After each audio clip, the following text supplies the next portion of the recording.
Good evening, everyone. I haven't been live in a long time, so I'm excited to go live in November. Is this the first Monday in November? Yes. So the first Monday in November, I'm going live. So I'm excited about it.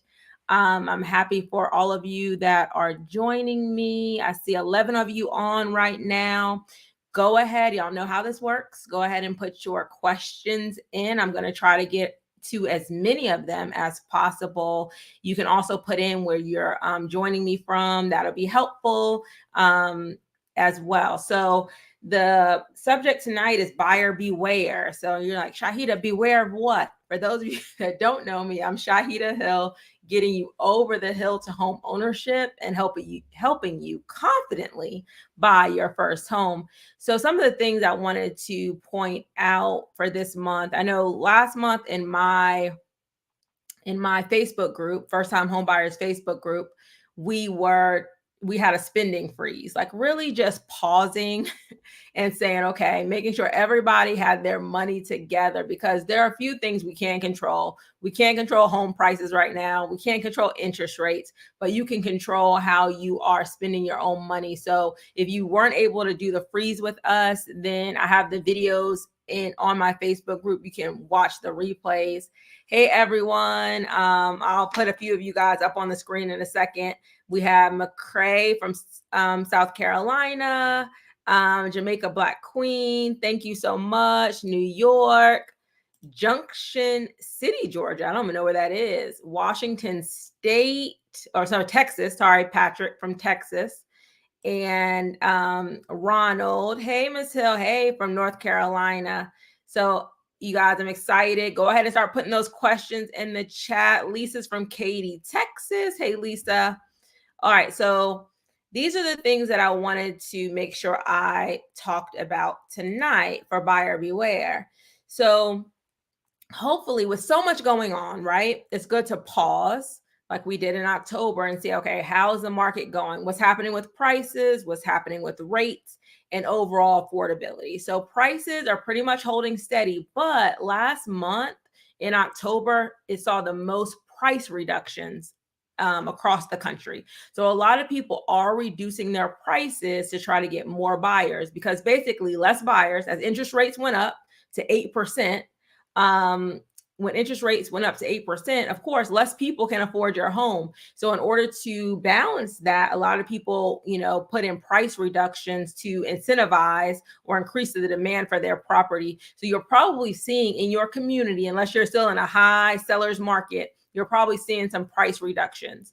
Rates, like I said, went up to 8%, but last Wednesday, when the Federal Reserve said they're going to pause again on interest rates went back down. So we're at about 7.5. It went down to 7.3 last week, but I checked today, it was at about 7.5. So you might be quoted in the 7.5 range. And the big thing is just affordability. Can you afford a home right now? So there's going to be a balance, because a lot of people resale people are not putting their homes on the market because they can't afford to buy the house that they have right now at 7.5% and trade in that 3% or 4% interest rate for something much higher. But you still have people that need to sell. Generally speaking, it's because of just life issues. They have to move. They need a bigger house. They need a smaller house. Somebody's getting sick. Somebody's dying. Somebody passed away. Somebody's going through a divorce. There are several reasons why people need to move now. So people are still listing their homes. People are still buying homes. I know in Georgia and probably a lot of the Sun Belt states, people are still moving here from more expensive states. So people are definitely still buying. All right, so I want to make sure that know where prices are in your area, where rates are right now, affordability projected. Let's project for 2024. They're projecting that rates will be in the 6s in 2024. Not sure exactly, but that's what they're projecting. A lot of like Mortgage Bankers Association, NAR, National Association of Realtors, 6s. Lender promotion. So I want you to beware of lender promotions, because lenders, a lot of people are not buying houses. A lot of people are not doing mortgage applications. So you want to make sure that you understand the promotion that they're offering you. So I had somebody else in my Facebook group said the lender was offering no down payment, FHA loan, no, all this stuff. But they were saying FHA has a down payment. The down payment can come from somewhere else, but FHA loans have a down payment. You can find some conventional loans, 100% financing, but FHA has a down payment. So you need to understand that. Where is that money coming from? And then he said no closing costs. So you didn't need anything. He wanted, the closing costs to come from the seller. Then you have to have a seller that's willing to pay your closing costs. So there are a lot of promotions that lenders are using in order to get buyers in the door because they're, their business is very slow right now, but you need to make sure you're reading the fine print of those promotions and that you're getting a loan estimate so you can see the numbers. Conversations are not enough. You need to make sure you are asking for the details in writing so you can see exactly what the promotion is. And then lastly, all right, hey everyone, go ahead and start putting your questions in. We're at about 140 people. Hey everyone. All right, so my last thing for buyer beware is buyer agency. So you guys may not be aware, but right now, real estate agent, major big real estate agent companies, Keller Williams, Coldwell Banker, big companies are being sued along with the National Association of Realtors. They're being sued. I'm trying to make it as easy as possible because I've done a video on this in the past. They're being sued because they want to pretty much separate. Okay. So sellers are suing. It's a class action lawsuit. They're suing to separate the commissions because for the most part, a lot of times your buyer's agent is being paid by the seller, the builder, the seller who, when they list their property, they list it for a specific commission. And a lot of times that agent that's listing their property has agreed to split that commission if, the buyer has an agent. So for example, if it's a 5% commission, then, that house has agreed during the listing, they've agreed to pay the listing agent 5%. Then they're going to, in some cases, split that money with the buyer's agent. That's how your agent normally gets paid. You don't have to pay that person out of pocket. And they're trying in these lawsuits to separate those two things where the seller pays their agent and you pay your agent. And if you do this, if this happens, it hasn't happened yet, so it's not happening across the country, but you would have to pay your agent out of pocket. Okay. And that's going to further, especially for first time home buyers, that you don't have a house to sell. You're not making a lot of money off the sale. You're putting money out, like you're paying for your closing costs, your down payment. And now you may have to pay an agent. You need to be aware of this at the very beginning. When you're hiring your agent, you need to ask, how will you be compensated? This is what you're asking your agent that you're going to hire. How will you be compensated? Because somebody put a message on one of my videos today saying that they were buying a new construction property. The new construction builder was offering their agent $3,000. And then the agent said, well, you owe me an additional $7,000 because the builder's only offering me $3,000. Unless you have that in writing up front, you don't sign anything saying you're going to pay that buyer's agent another $7,000. That's something that you should negotiate or you should talk about ahead of time before you go under contract. So for any agents that are on here, you need to have those conversations up front with the buyer. It shouldn't be a surprise. Well, you owe me $7,000 because the builder's not only paying me $3,000. So all of those conversations need to be had up front when you're dealing with your agent. I'm going to do some more videos on that. I'm actually going to take that question and kind of break it down a little bit more in a video, but just beware because you're probably going to see more agents saying that you owe me this if the seller doesn't contribute. And then you're kind of, there's no firm amount that you're going to have to pay. But again, it's negotiable. If you want to do a flat rate, you can say that. It's just, if it's something that the agent agrees to, then, you have an agent, but there's nothing you have to do. It's not like all buyers agents get paid a certain amount. It's something that's always going to be negotiable. So, all right. So those are the things I want you to be aware of. So buyer beware. So let's get through some questions. I'll be here till 7 o'clock. So let's see what we have. I would say also that if you want to make sure you have your question, you can super chat me, but I'm going to try to do as many questions in the order that they are asked. Okay. So please put them in here. Thank you guys so much. I have somebody from Idaho. Hey, all over this. Oh, sorry, not Idaho, Florida. I'm reading really quickly. I thought I saw Idaho in here, but Florida. All right, Chesterfield, Virginia. Hey. All right. So our first question is from a new. Do you advise to buy now and refinance when interest rates come down? My realtor says there will be bidding wars when the interest rates drop due to limited inventory. Well, there's limited inventory now in a lot of places. So I do believe that when interest rates drop, there's going to be more demand for homes. However, you kind of have to balance this out. It's not correct to say you can just refinance in the future. So you have to educate yourself on when you can or when it makes sense to refinance. It's difficult to refinance if you don't have equity in your home. It's difficult to refinance if rates don't drop more than 1%. It may not make financial sense, right?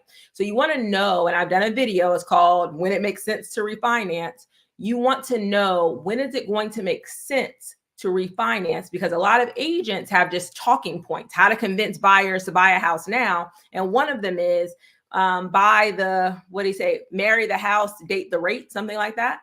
So they're saying, hey, just buy the house now and then refinance later. Is it later 3 years from now? Is it later 5 years from now? Is it 2 years from now? They can't quote you a specific time because they don't know exactly what interest rates are going to be in the future. And they don't know how much equity you're going to have in your home. So watch that video so you understand how, when it makes sense to refinance, and make that decision for yourself. She is correct. He or she is correct that if interest rates drop significantly, I believe more people will enter the market and demand for homes will go up. Also, if interest rates go down, maybe more people will put their homes on the market because now they're willing to, trade out their 3% for a 5% maybe. So just be mindful of that and just understand, don't take anybody's word for it, if that makes sense. You want to educate yourself. I did a little short about this. You need to make sure you understand, what does it mean I can just refinance later? What are the costs to refinance? How do I refinance? You want to make sure you understand that up front, and then you make a decision, an educated decision about buying now. All right. Good question, Anu. All right, Hampton, Georgia. See you. I'm trying to, Patrick, why is it so hard for, I guess you're saying Black people to buy a single family homes when they cost 400,000? I'm not sure if it is, any type of race, any race in particular. So I'm not going to just say it's any race. Affordability is a huge issue because average incomes, I think, Redfin quoted that you have to make $114,000 in order a year, household income, in order to afford the average house right now. And average household incomes are about 75,000. So there is a disconnect between what people make on average and what the average home costs. I'm not going to go into a big thing. I do have a Black home ownership playlist. You should watch that, based on the history of real estate in America and the inequity of salaries in America. So it could be a little bit more difficult, especially for people of color that make less on average, if you want to bring race into it. But for everyone, affordability is an issue right now. All right, so Ants, on an FHA loan, please explain mortgage insurance premiums. Okay, let me try to explain. I do have some videos on this. So just put in mortgage insurance on my channel and you can probably find one. But I'm trying to explain it as easy as possible. All right, so for FHA loans, they're considered a little bit higher risk because you're not putting as much money down. So you're putting down 3.5%. So in order for the lender to mitigate that risk, they require something called mortgage insurance. So it's an additional amount that you pay every month That doesn't protect you. It protects the lender if you ever foreclose or default on the loan. So they're going to require you to pay mortgage insurance. Don't quote me on the percentage. It used to be about 0.7, 0.7 or so percent. But it's recently gone down. Please don't quote me. I think it's like 0.5 now. So they did reduce the cost of FHA mortgage insurance. Now, however, that mortgage insurance premium stays with you for the life of the loan, unless you refinance or unless you put down at least 10% or more. It stays with you for 11 years. So that's what mortgage insurance is. The only way you can avoid it on an FHA loan is by putting at least 10% or more down. You only have it for 11 years. If you don't do that, you'll have it for the life of the loan. As you pay off the loan, because it's a percentage of the loan amount, the mortgage insurance premium will go down as you pay off the loan, but it won't go away completely. So that's what mortgage insurance is. If you did a conventional loan, you would still have mortgage insurance, but once you reach 20% equity, so if you pay down that loan to 20% or less, in value, as long as you have 20% or more, 20% or more in equity, you can get rid of that mortgage insurance on conventional loans. And you don't have that option with FHA loans. I hope that was helpful. But yeah, watch that video I have. It's about how to get rid of your mortgage insurance premium. And I explain it for FHA and conventional. Thank you, Aunt. All right, Anthony, thank you for your time. Thank you for coming. All right. Elizabeth says, how do we correct major errors on our credit bureau reports? For example, pay off car loan early in full. It's been sold. Okay, so you can dispute something on your credit. It's better to dispute it in writing typically, and for you to send in any of your supporting evidence with that dispute. You can also dispute it online. So whatever is an error on your report, you get your information proving that it's an error, and then you send that information in. The creditor has 30 days to respond to your error, either confirming that it's not an error or taking it off of your credit report. So that's the easy answer to that question, is that you dispute that error with evidence of that error. Good question, Elizabeth. Thank you. All right. Thank you, Vernon. Your insight in housing and real estate is critical in determining when to buy and sell or hold our assets. Thank you, Vernon. Hey, everyone. Tashima says, homes are too expensive here in Charlotte. Yeah, everybody was moving to North Carolina. I haven't had Sir Ashley on the channel. Tashima, if you don't watch Sir Ashley's channel, you should watch it. He's in North Carolina. I want to say he's in Charlotte, but he has really good information about that market. All right, T winning it all. Question, which is the best type of loan to take for home renovations, HELOC or home equity? We have no mortgage, too expensive to build new. So the video you should watch on this would be how to get equity out of your house, the 4 ways to get equity out of your house. And I go over, so a HELOC for everyone is a home equity line of credit.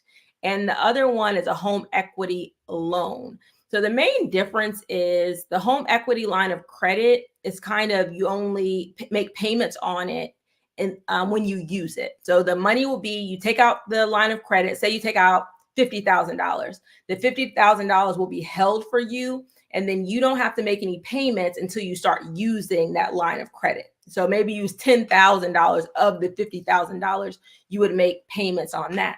Now, if you take out a home equity loan, as soon as you take out the loan, you start making payments on that loan, whether you spend it all or not. You're taking out that loan, you get the money, and you make payments on it. So I would think, to make this to make this calculation, what are the interest rates on both? So you're going to compare what would be my interest rate on a HELOC, what would be my interest rate on a home equity loan, how soon am I going to be able to pay it off, how much money do I need from this loan? Those are the things that I would consider before I took out a HELOC or a home equity loan. And then you determine whether or not you want to, which one you want to take out. I would quote with at least 3 lenders. So I know, these interest rates. Try to check with a credit union as well. They may have lower rates. And then I would also see, are there things you can do yourself and not take out a loan? Because right now, because interest rates are high, home equity loan interest rates and home equity lines of credit are also high. So, try to do some of those minor repairs yourself and make sure you can afford that payment, because of course, your house is paid off, you have no mortgage, but you're going to have, when you take out these home equity lines of credit, you take out these home equity loans, your home becomes collateral for that loan. So if you can't make payments, you're putting your home at risk. So just be mindful of that. All right, so make sure your income is very stable, you have some savings, all that kind of stuff before you take out a loan. All right, thank you, Winning It All. All right, BM. My lender required me to be fully underwritten before finding a house. Is that normal? They seem shady. It's actually a good thing that you're underwritten before finding a home. I'm not saying it's not normal, but you shouldn't think that it's shady, because I think more lenders should fully underwrite people up front, so then there's no surprises at the end. But most lenders don't do it because they're going to have a risk of you not even finding a house, and they put a lot of work up, taking you through underwriting. You wind up not buying anything. So that's why a lot of people wait until you're under contract to take you through underwriting. But I don't think it's shady. As long as they're offering it to everybody, if that makes sense. You don't want them just be offering it to you, right? So if they're offering it to all of their clients to underwrite them ahead of time, then I don't think it's a shady thing. All right. Thank you for that question. That was a good one. All right. Learn Spanish now. Hola. Okay. Is your spouse's separate debt incurred before the marriage considered in me obtaining an FHA loan when he will not be on the loan? All right, let me make sure I understand this. Number one, I want you to watch my video about married buying a house, because it's your debt. In my opinion, it's your debt, right? Because now you're married, so it's your debt. Even if he had it before, you're married. So watch that video. But okay, so you can, even though you're married, you can get a mortgage without your spouse. Okay. So I'm married, if I wanted to buy a house without my spouse, I can go do a mortgage application. I can be approved. But I can only use my income. I can only use my credit. Okay. So be mindful of that. So if you're married, you don't have to have both people on the loan. So you can go ahead and buy a house, and his income, his debt, his credit would not be used in the qualification of you getting the FHA loan. Okay. However, you can't use his income. All right. So you can't say, I want to use his income, but not his debt and not his credit. So if you are going to apply for any FHA or any other mortgage loan by yourself, you can only use your information. The only other thing I've had clients do in the past, when only one spouse is on the mortgage, the other spouse may gift. The one spouse may gift the other spouse funds for their down payment, closing costs, things like that, but they're not on the loan. And you can add him to the loan, or after you close, not to the loan. You can add him to the deed after you close, so he still has ownership in the house. But yeah, so you can buy a house without your spouse's information, but you can't use their income, because a lot of people want to use their income, but you don't want to use their debt, you don't use their credit. You can't do that. All right, good question. Learn Spanish now. All right. Brazil. Hey, everyone that's joining me, please like and subscribe. Let me put that up here really quickly. Please like and subscribe to my channel if you haven't already. I would really, really appreciate it. Take a moment. It's just that little thumbs up button on the you know what I'm talking about, on the screen. I'm sorry. All right, so now I lost my place, but it'll be okay. All right, so let me find. I was at Learn Spanish Now. Brazil had a question. My buyer's agent shared the appraisal report. Okay. I have a video about this too. Okay. Now, without permission.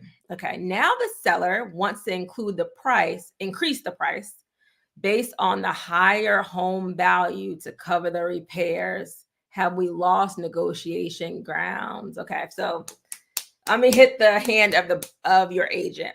Okay. So just for everybody's education, when you get an appraisal, if you're buying a house and you're getting a loan, that lender, your lender, is going to require the house to be appraised. Okay.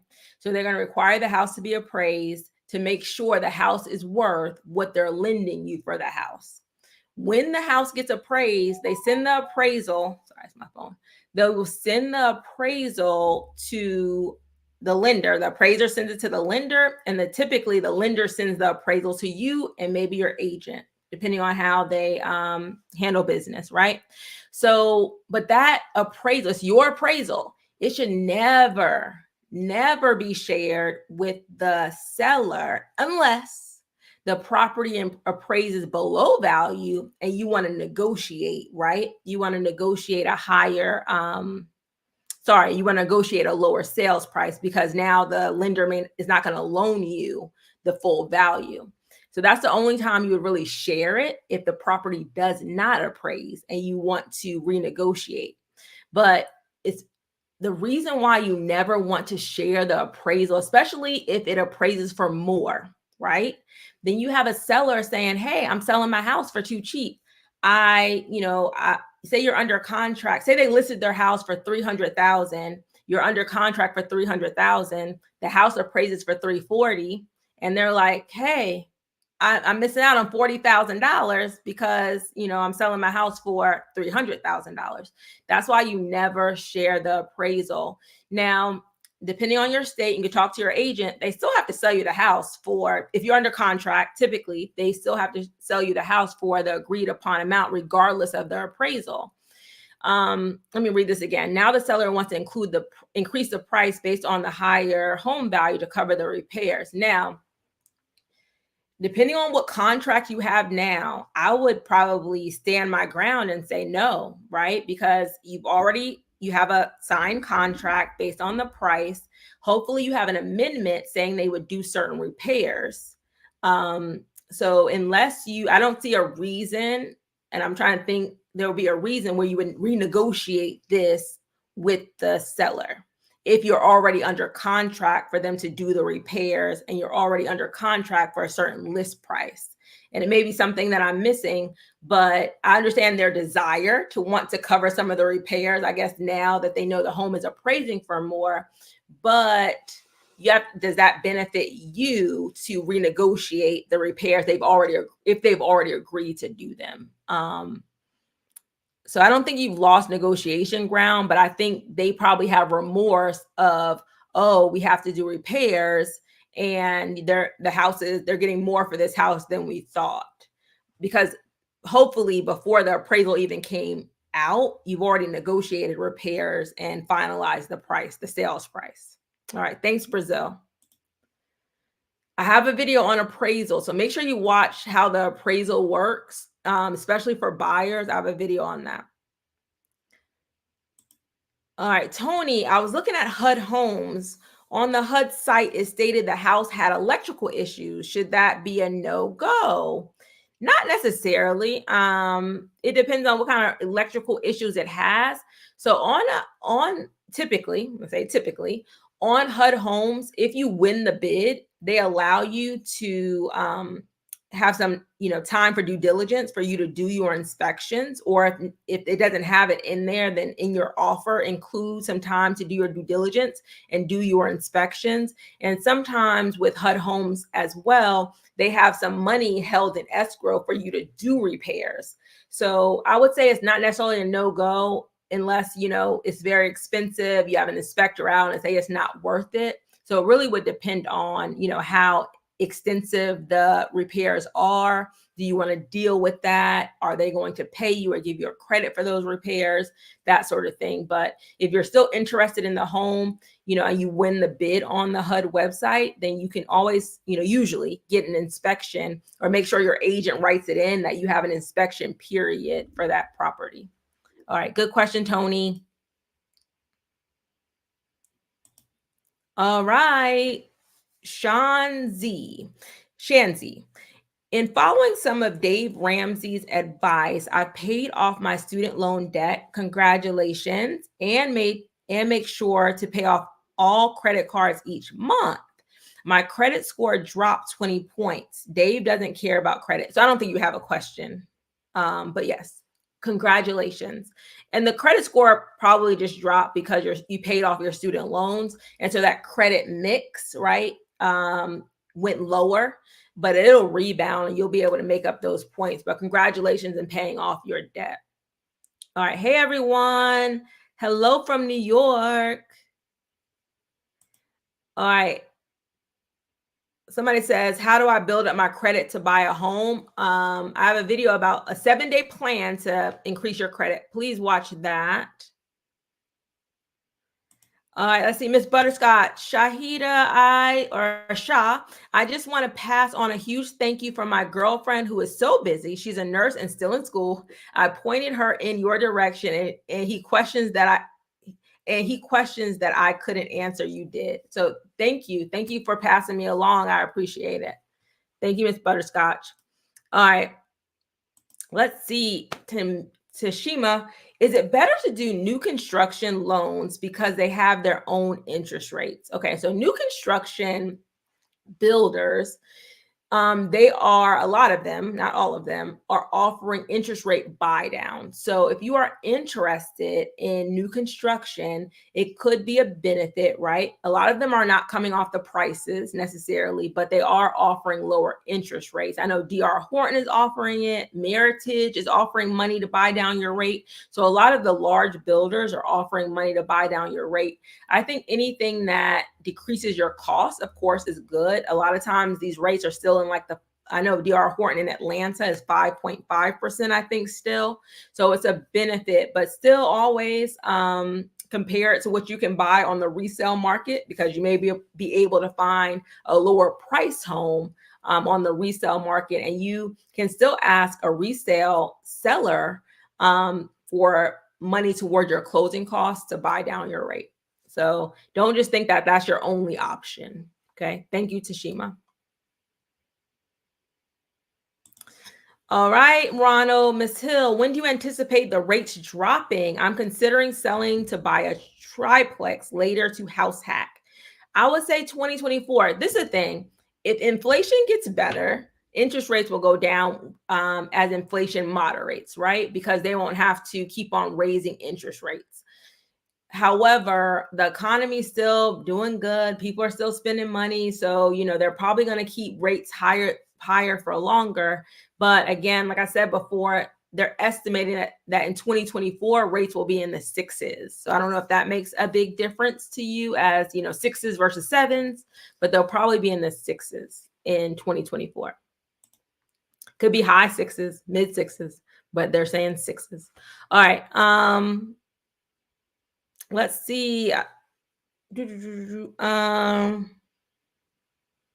Thank you, Miss Butterscotch. I just want to make sure I'm seeing you.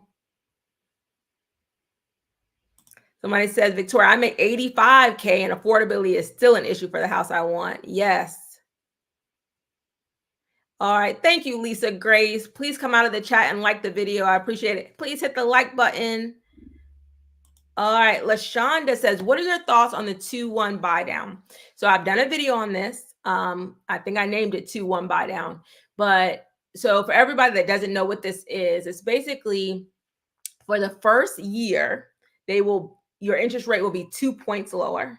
For the second year, your interest rate will be 1 point lower. And for the third year on through the rest, if you do a 30-year loan, for the rest of the years, then it will be the normal interest rate. So let's give an example. So say interest rates are at 7.5.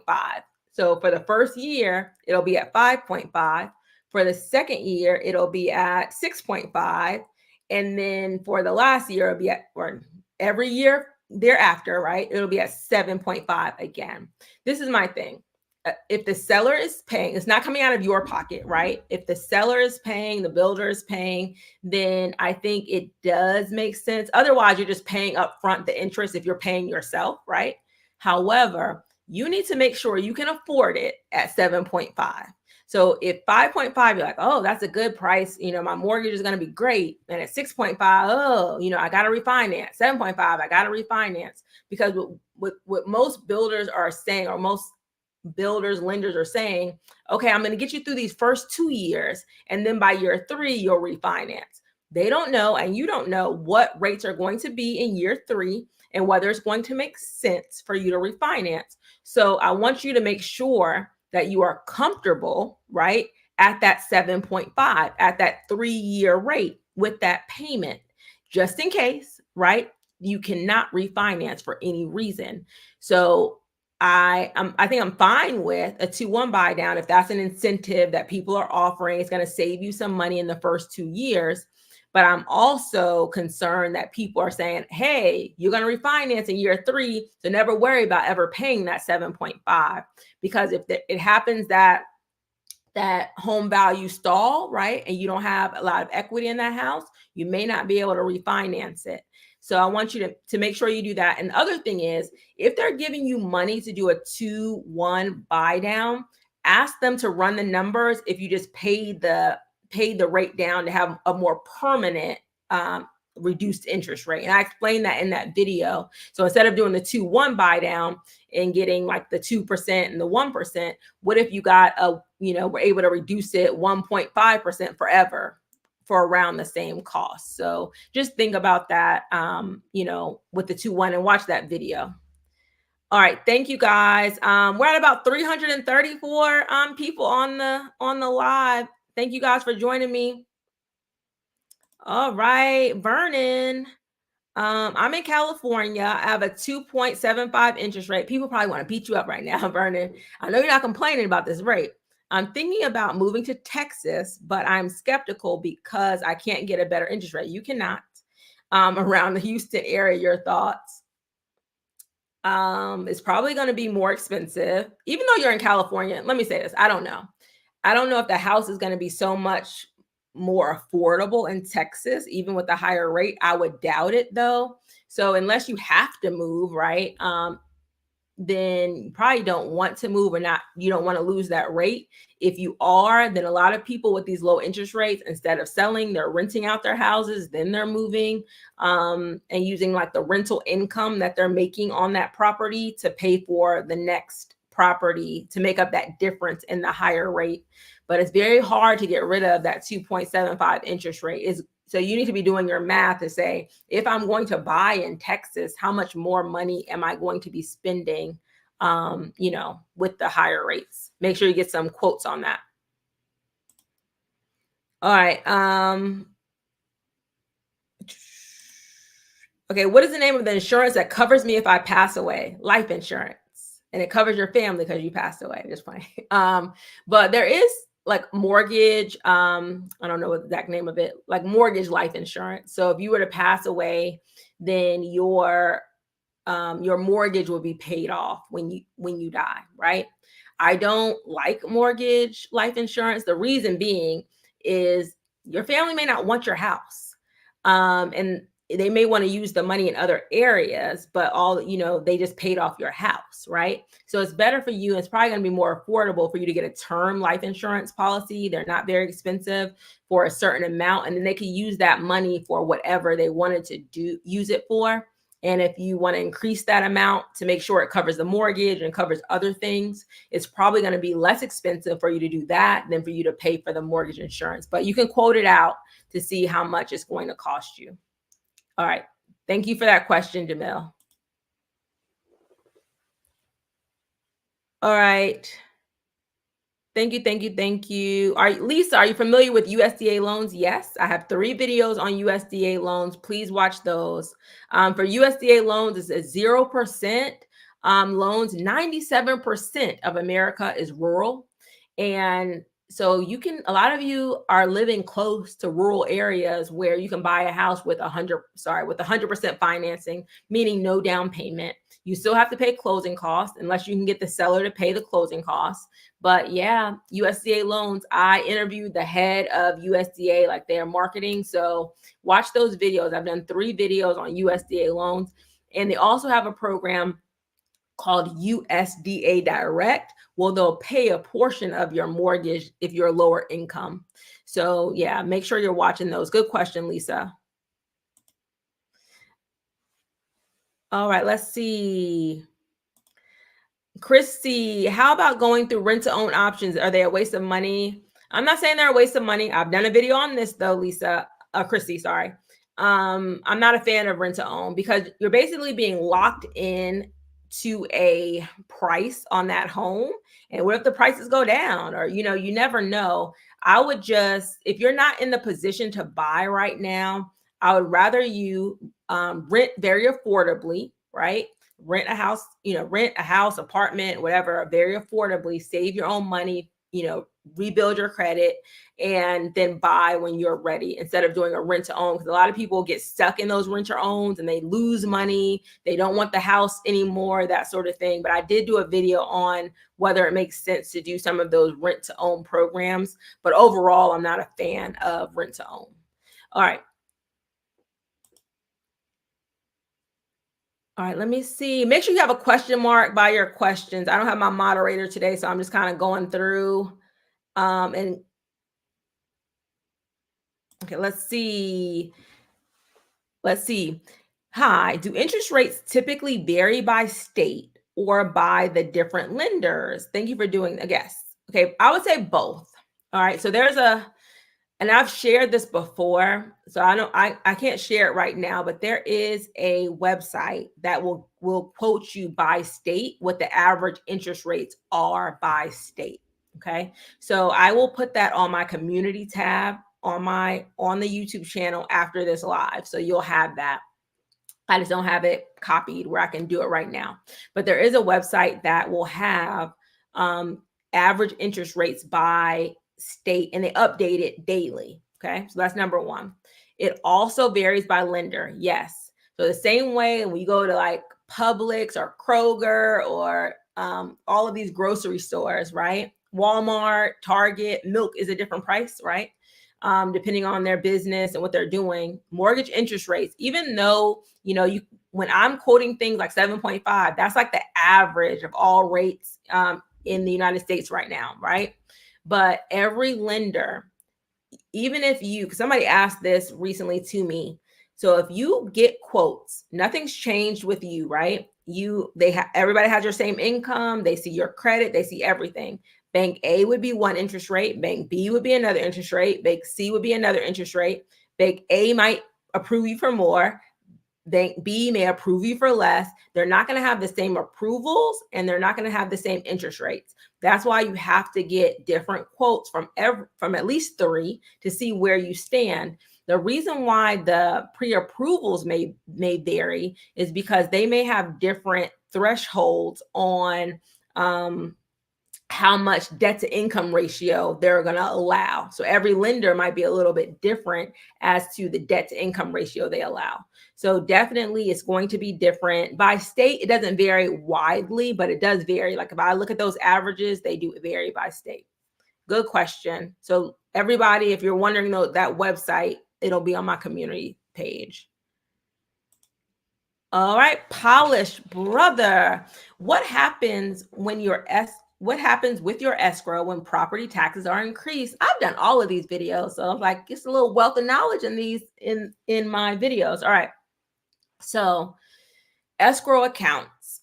And for those of you that don't know what an escrow account is, so most of the time, if you don't put at least 20% down payment on your house, the lender will require you to escrow your taxes and insurance, meaning with your mortgage payment, with you paying back your mortgage, they will also take at least 1/12. Okay, they'll take like however your taxes divided by 12. They'll take that a little by little every month. So when your taxes are due, and then when your insurance is due, they will make one lump payment to that for your insurance company. Now, when your taxes go up, so say they estimate these amounts, right? So say they've estimated that your taxes are going to be $3,000, but when the tax bill comes out, they're actually $3,500. Okay. They will typically, because usually they don't just have the $3,000. They take a little bit extra because they're thinking this may happen. It may be more than what they estimated. So they'll go ahead in most cases and pay that $3,500 using what you have in your escrow account. But then they will recalculate your escrows and they'll tell you, based on your taxes going up, instead of your escrow being this amount, your escrows are going to go up this amount in order to cover the $3,500 that's now anticipated for next year. So every year, typically, they recalculate your escrows based on the actual bills, the actual insurance, the actual taxes, and they'll recalculate it. Now, it also goes the other way. If they've estimated and they've collected too much, they will reimburse you and you'll get an escrow check back. So it goes both ways. If they estimated too little, they're going to reassess and start charging you more every month. If they estimated too much, they'll give you a refund of your escrows.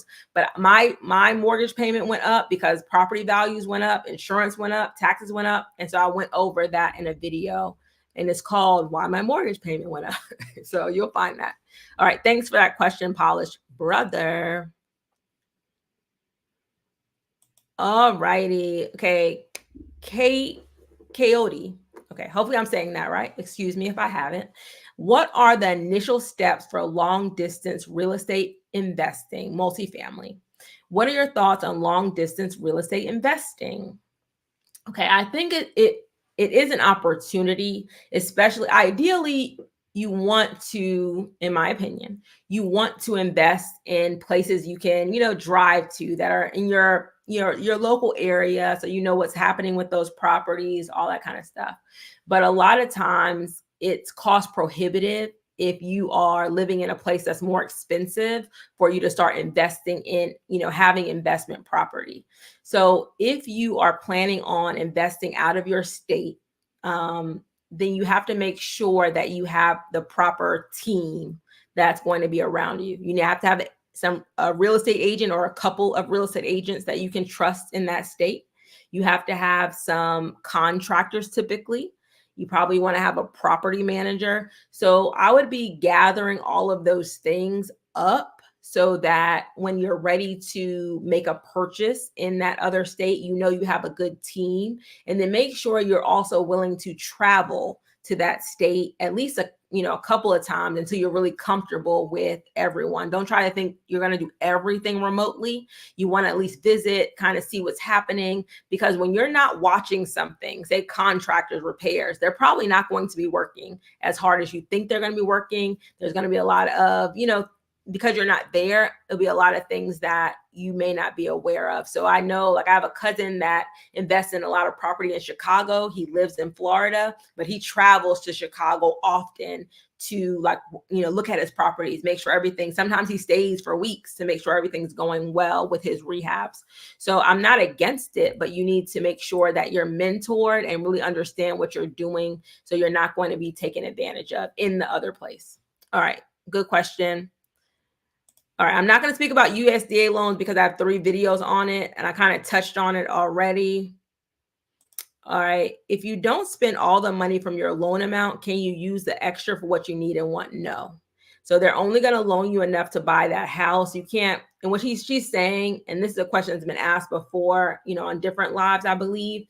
So if you are qualified for $400,000 and the house that you buy is 350,000, you can't just use that other 50,000 to go buy some furniture or something like that. They're only going to loan you because if you think about it, that house is collateral for the loan. So if they loan you 400,000 for a house that's worth only 350,000, they're not going to come back and get your furniture and your paint and your flooring, to cover that other $50,000. They're only going to loan you enough that, that property is worth. So good question, but no, they're only going to allow you to loan you enough to buy that property because that property is collateral for the amount that you're borrowing. All right, did I go away? So sorry, I'm just seeing all these old things. Not old. Did I have a bad connection? I'm sorry. That was about 7:30. So hopefully I'm good now. Let me go down. All right, hopefully I'm back, y'all, because I'm just seeing that I went out for a while. Sorry. Um, all right. So I'm sorry that if I did buffer, hopefully I'm back now. I may not be hardwired like I typically am. All right, thank you so much. All right, so I think I'm back because I think everybody's saying that was like at about 7:30. All right, Earth Angel. If the 3 months are up and you didn't find a house, do you owe the realtor anything?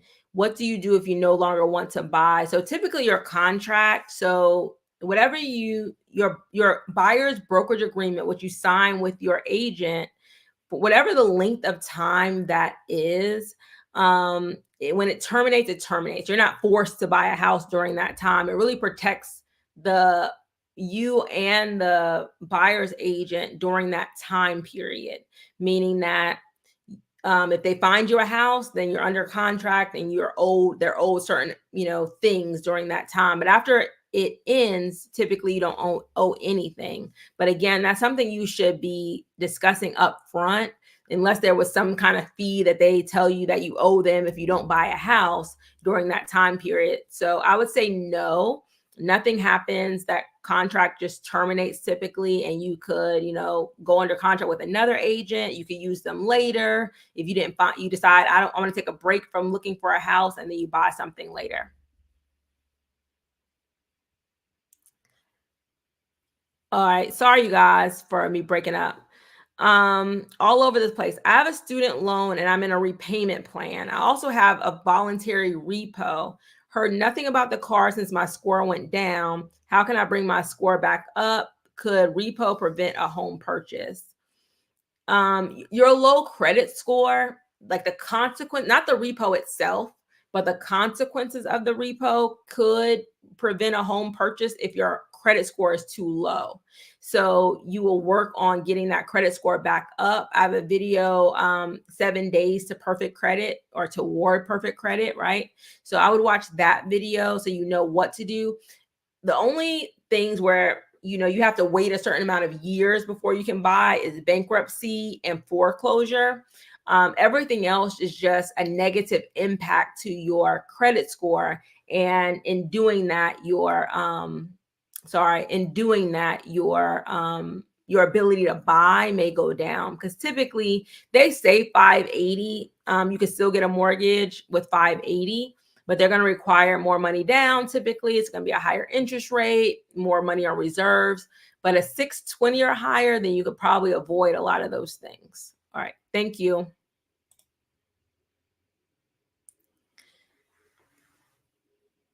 All right. Let me see. I bought a home that I regret buying. How quickly can I sell it without losing money? You can sell a home almost immediately after you buy it. So as long as the deed is recorded, meaning you own it, so it might take a couple of weeks or so, depending on where you live, after you purchase a home, for you to put that home back on the market as the owner. You want to make sure your deed is recorded, but you can sell it, as long as the deed is recorded, you can put it back on the market. You could even probably put it back on the market ahead of time and then tell people once the deed is recorded, you'll close the sale. But you said without losing money. All right. So if you bought it with equity in the house, then you wouldn't lose money, right? Because you put it down a down payment. Maybe it's worth more now than maybe when you bought it. I'm not sure. The only thing that would probably stop this from being profitable for you or break even for you, maybe real estate commissions. Like if you hire a real estate agent to sell the property for you, that might be, so you have to run the numbers to say, okay, I put this house on the market. Who do I have to pay? What do I have to pay back? Will I make enough to pay the mortgage? Will I make enough? If not, you may have to sell it for sale by owner or something like that. So you can avoid some of those fees, but you can sell it immediately basically, but you just have to, make sure you're going to break even and not owe when you sell it. If not, I mean, you can still sell it and, make that payment. Basically, you have to make enough to pay off the mortgage, right? You have to make sure you pay off the mortgage. And if there are any fees, you can pay a real estate agent out of your own pocket or pay them a flat fee, that sort of thing. They have companies that just, will charge you just to list the property, and they don't do showings. They don't do that sort of thing. So you could save some money on that end and probably break even, if not make some money. All right. Good questions. All right. Hey, it's Kelly. FHA loan appraisal is a must. I paid twice so they can go back and check fixing. Do you suggest an inspection as well? Yes. Okay. Let's talk about this really quickly.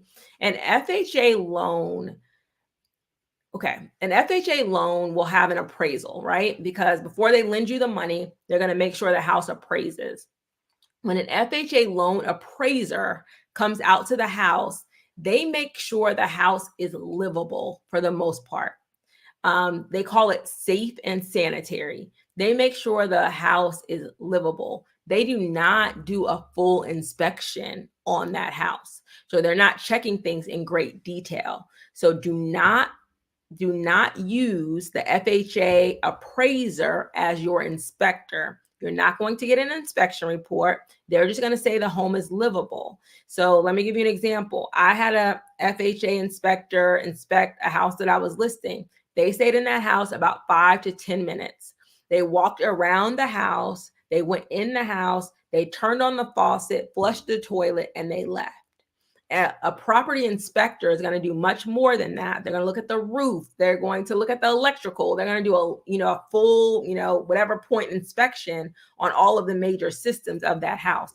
So you definitely still need an outside inspector to make sure that that house is not going to cost you money in repairs that you may not be able to see, just looking at the house. So yeah, I would definitely still get an inspection. Okay, good question. And I have 2 inspection videos you should probably watch. All right, thank you guys for watching. I'm going to put this back up here because I did explain USDA loan, but it might have been when I was breaking up. So a USDA loan is a loan that's 100% financing, no down payment, if you're buying in a rural area. So a rural area, so away from the city for the most part, lower populations, but 97% of America is rural.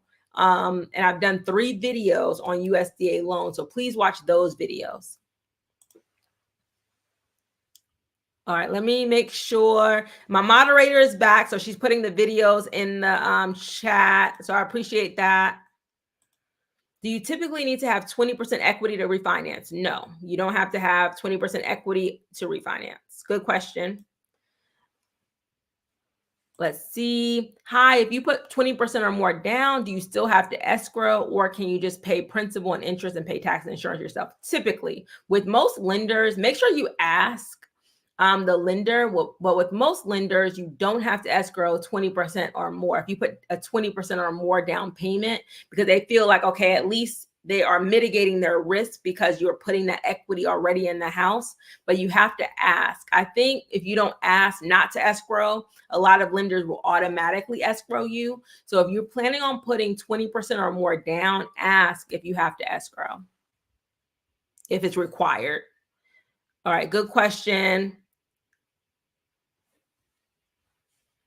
All right, I think some people are putting the same questions in there. So hopefully I've answered and you were able to hear what I said. All right, thoughts about buying a house cash. I think it's a great thing. You're avoiding interest, right?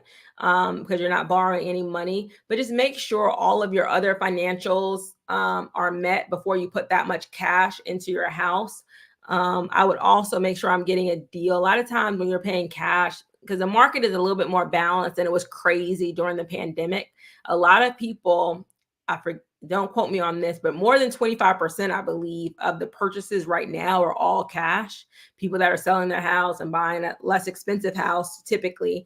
But yeah, I mean, I don't have any negative thoughts about buying it cash. Just make sure that you just don't want all of your liquid money tied up in real estate, because if you need that money for something, you have to sell your house in order to get the money back.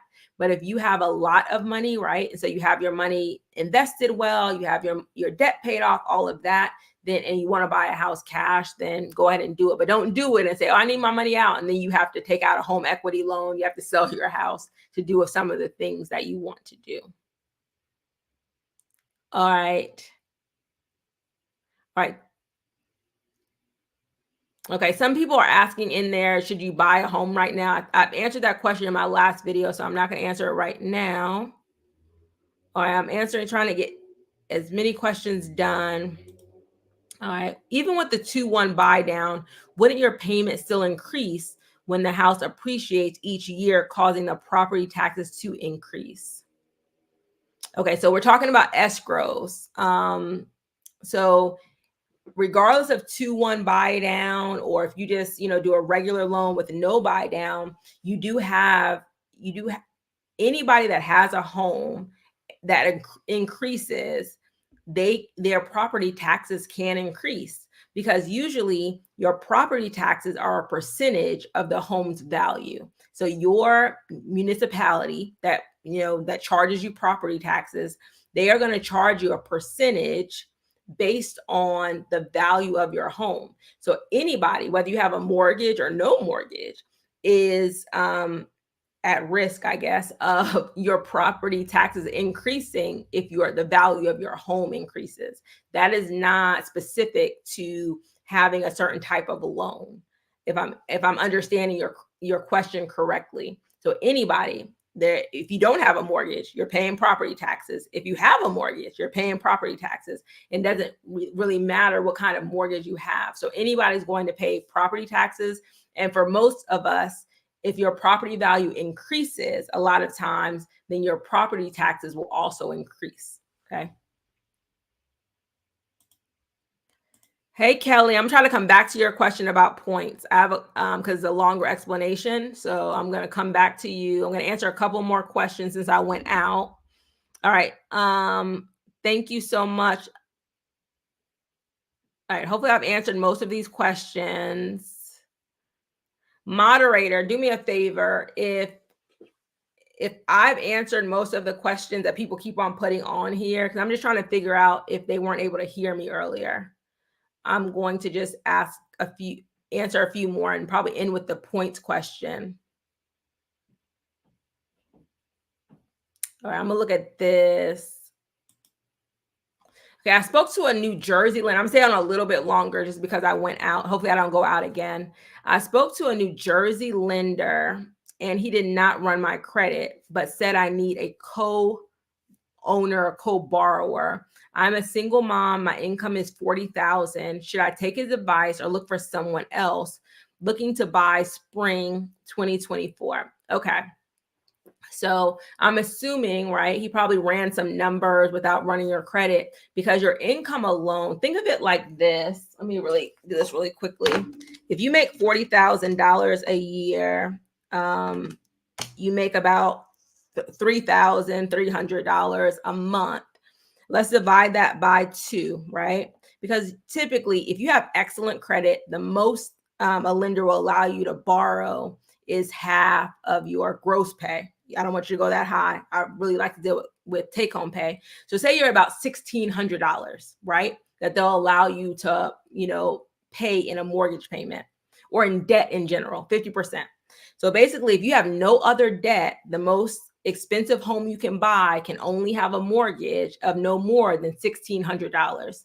Based on the property values in New Jersey, what he's probably saying is, hey, you probably can't afford to buy the average home in New Jersey for $1,600 a month. So that's why he was probably suggesting that you have a co-borrower. I'm not saying that. I always want you to get 3 lender quotes when you're ready to buy, so you know where you stand.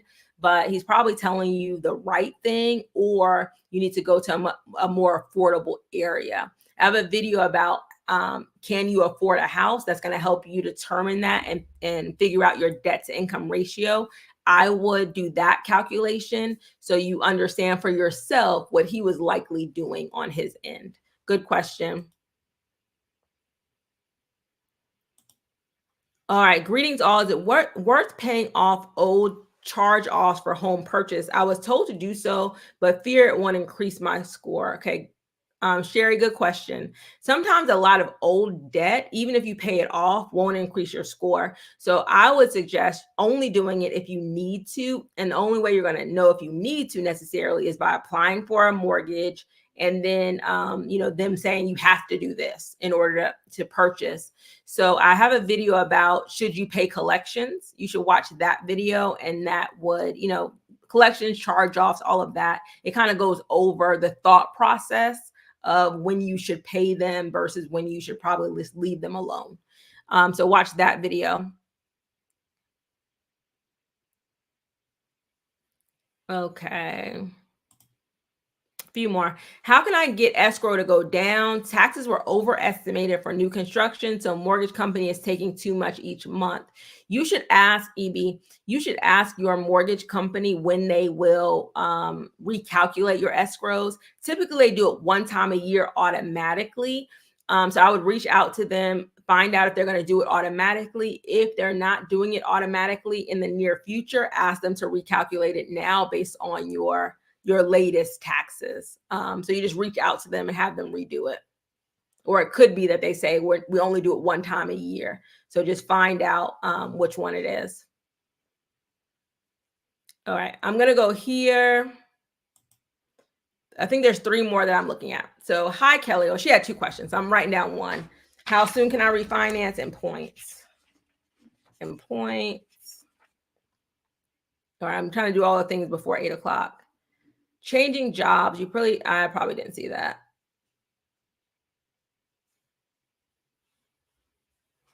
All right. So anybody that I don't get to tonight, you can go to my Facebook group and watch it. I see one super chat. Thank you, Vernon. I appreciate the super chat.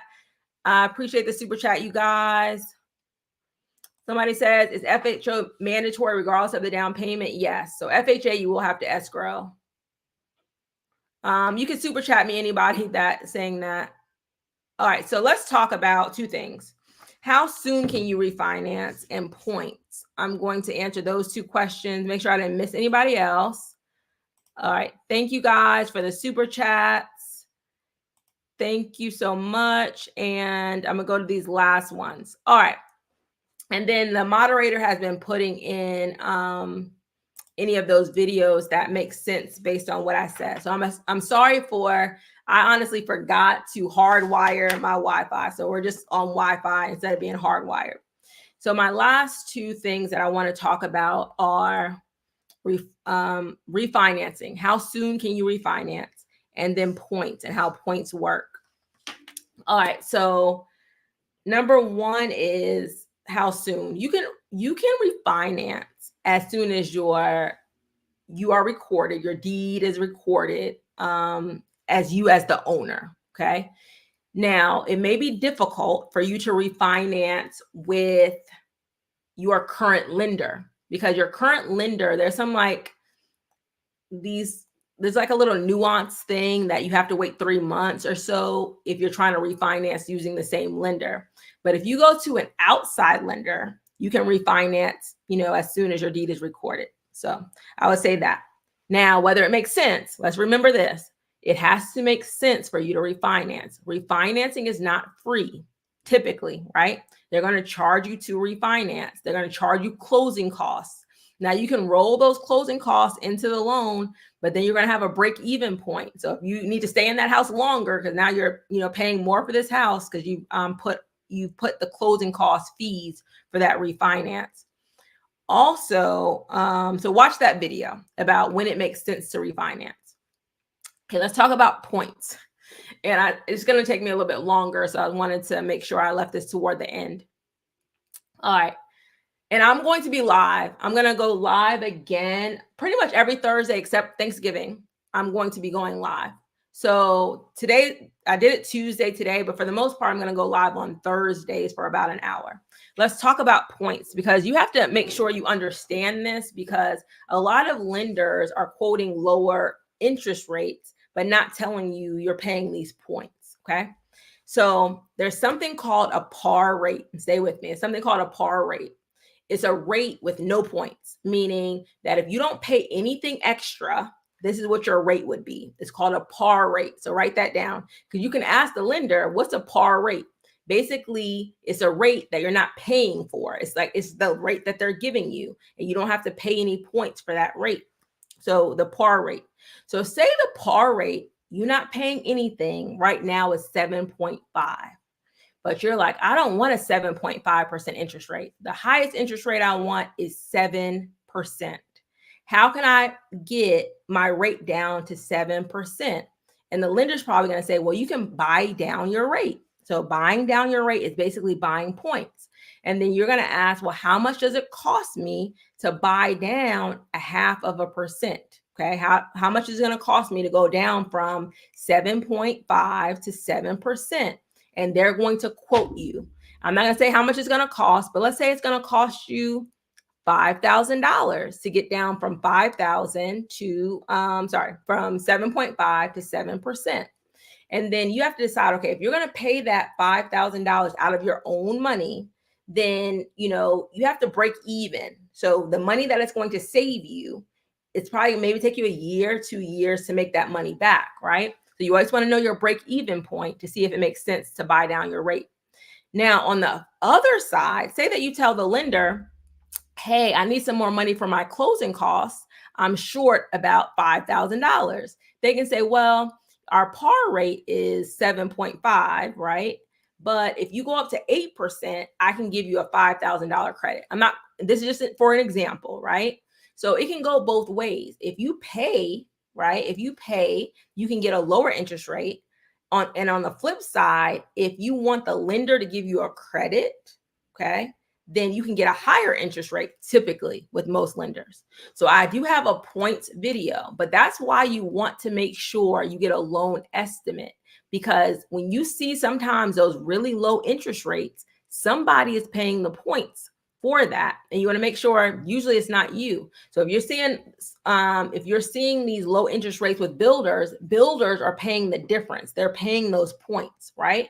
If you're trying to get a lower interest rate with a resale, like a resale home that you're buying, then you have to ask the seller, right, to start paying, to put some more money toward your closing costs so you can buy down your rate. And you have to ask the lender, how much money do I need to maybe get from the seller in order to buy down my rate?